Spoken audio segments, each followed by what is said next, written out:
notre prise de conscience sur le tri des déchets, nous avions deux sortes de poubelles. La poubelle noire, déchets d'activité de soins non dangereux, et la poubelle jaune, déchets d'activité de soins à risque infectieux. Conférence de Dr Pochard, nous avons réagi à se dire qu'on mettait trop de choses dans les déchets à risque infectieux qu'il n'y avait pas lieu d'être.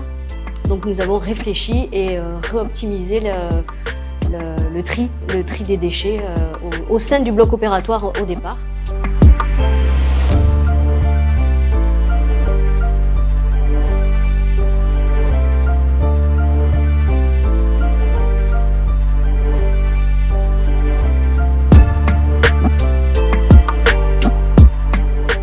L'argent est réinvesti pour améliorer la vie des patients au bloc opératoire. Donc pour les enfants, il y a eu quelques achats de doudous. Pour les un peu plus grands, on prend des mangas.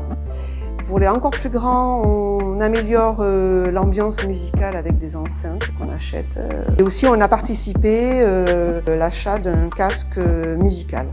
Donc nous avons mis en place des filières de tri et nous valorisons donc certains matériaux qui avant étaient jetés dans des filières classiques. Des matériaux qui contiennent ou de l'inox ou du cuivre.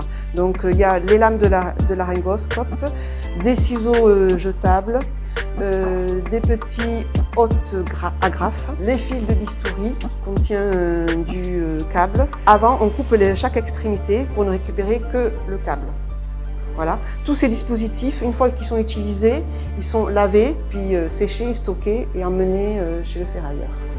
Les aiguilles et fils sont emballés dans de l'aluminium qui est récupéré quand le chirurgien s'en est servi et recyclé comme le reste de tout ce qu'on emmène chez le ferrailleur. Au bloc opératoire, on est pourvoyeur d'environ 20 à 30% des déchets de l'hôpital. Par exemple, une prothèse totale de hanche génère la même quantité de déchets qu'une famille de 4 personnes sur une semaine.